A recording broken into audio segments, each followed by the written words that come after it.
નમસ્કાર મિત્રો, હું પટેલ પેસ યુટ્યુબની આ ચેનલમાં આપ સૌનું સ્વાગત કરું છું. દોસ્તો, આપણી પાસે પીડીએફ ફોર્મેટમાં ડેટા હોય, એટલે કે ટેબલ હોય, અન્ય ડેટા પણ હોય, અને ઘણી વખત આ જે ડેટા છે એને આપણે ટેક્સ્ટ ફોર્મેટમાં કે ટેબલ ફોર્મેટમાં કન્વર્ટ કરવો પડતો હોય છે અને પછી એનું ઓપરેશન કરવું પડતું હોય છે.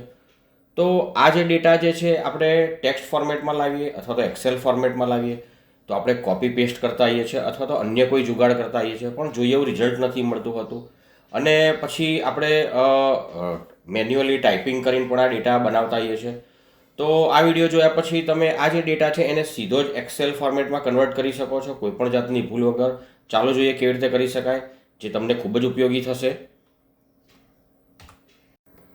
આ માટે સૌથી પહેલાં હું પીડીએફ ડેટા લઈશ. અહીંયા આગળ મારી પાસે આ જે છે એ પીડીએફ ફોર્મેટમાં ડેટા છે. હું તમને ઓપન કરી બતાવું છું મિત્રો. આ ડેટા જે છે અહીં તમે જુઓ, SSC hall ticket distribution list અને .pdf છે. એટલે કે આ ડેટા જે છે પીડીએફ ફોર્મેટમાં છે. હું આને આ રીતે કોપી કરી શકું છું આ રીતે, પણ મારે આ બધો જ ડેટા જે છે એ એક્સેલ ફોર્મેટમાં જોઈએ છે, ડેટા ફોર્મેટમાં જોઈએ છે. ચાલો હવે આપણે એને બાજુમાં મૂકીએ છીએ. આ રીતે હું સાઈડ બાય સાઈડ વિન્ડો કરી દઉં છું એટલે તમને બતાવી શકું. અને આ મેં એક્સેલ ખોલ્યું છે મિત્રો. એક્સેલને હું આ રીતે સાઈડ પર લઈ લઉં છું. ઓકે, હવે હું આ જે ડેટા છે, આ બધો ડેટા એને હું સિલેક્ટ કરું છું અને એક્સેલમાં લાવવાની કોશિશ કરું છું. આપણે જનરલી શું કરતા હોઈએ છીએ, આ ડેટા મેં આ પીડીએફ પર ક્લિક કર્યું. હવે હું કંટ્રોલ A કરું છું, બધો ડેટા સિલેક્ટ થઈ ગયો છે. હું રાઇટ ક્લિક કરું છું અને કોપી કરું છું. અને હવે અહીંયા આગળ પહેલાં સેલમાં જઈને હું પેસ્ટ કરું છું, કંટ્રોલ V દબાવું છું, કંટ્રોલ V. તો ડેટા તો મને મળી ગયો છે, પણ પ્રોબ્લેમ શું થયો છે જુઓ, આ એક જ સેલમાં આવી ગયો છે. ચલો હું ફોર્મેટ કરું સેલને, તમને બતાવું. ફોર્મેટ સેલમાં જાઉં, અલાઇનમેન્ટમાં જાઉં અને વ્રેપ ટેક્સ્ટ કરી અને ઓકે આપી દઉં. તો જુઓ ડેટા તો આવી ગયો છે, પણ બધો એક જ સેલમાં આવી ગયો છે આ બધો જ ડેટા. ફરી પાછી એની એ જ મુસીબત કે કોપી કરીને પેસ્ટ કરવું પડે અથવા તો મેન્યુઅલ ટાઈપિંગ કરવું પડે. તો હવે આ બધો ડેટા જે છે આપણે એક્સેલ ફોર્મેટમાં કેવી રીતે લાવી શકીએ જેથી આપણે કામ ખૂબ સહેલાઈથી કરી શકીએ. ચાલો હું એક્સેલ શીટ લઉં છું અને હવે શું કરું છું, હું આ જે ડેટા જે છે એને હું ક્લોઝ કરી દઉં છું હમણાં, અને હું મેક્સિમાઇઝ કરી દઉં છું.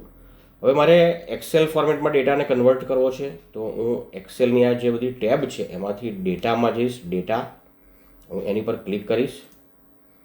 ડેટામાં ગેટ ડેટા છે એમાં ક્લિક કરીશ. ફ્રોમ ફાઇલમાં જઈશ અને એમાં જે મારો ડેટા જે છે એ પીડીએફ ફોર્મેટમાં છે, એટલે અહીંથી હું પીડીએફ ફોર્મેટ શોધીશ.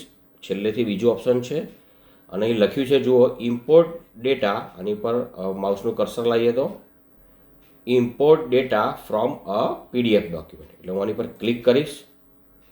હવે મારે જે તે પીડીએફ પસંદ કરવાની થશે. મેં ડેસ્કટોપ પર મૂકી છે મેજિક ફોલ્ડરમાં. આની અંદર આ મારી પીડીએફ છે. હું આને પસંદ કરીશ અને હવે હું ઇમ્પોર્ટ કરીશ. ઇમ્પોર્ટ કરીશ એટલે અહીં પ્રોસેસ થશે. 2 કે 3 સેકન્ડમાં મારો ડેટા જે છે એ ટેબલ ફોર્મેટમાં કન્વર્ટ થયો છે. આ ટેબલ 1 જે છે એનો ઉપરનો ભાગ છે ડેટાનો મિત્રો, અને ટેબલ 2 છે એની અંદર આ મારો ડેટા છે. જુઓ મિત્રો, વિદ્યાર્થીઓના નામ છે, હોલ ટિકિટ વગેરે.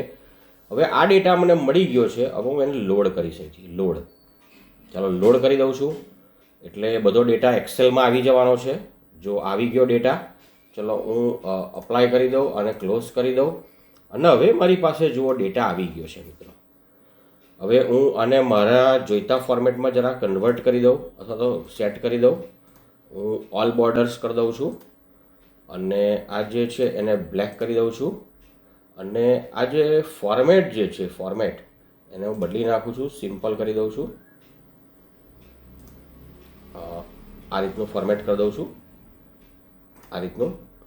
હવે મારી પાસે ડેટા આવી ગયો. ચલો થોડા અક્ષર જે છે બોલ્ડ કરી દઈએ, મોટા કરી દઈએ. હા,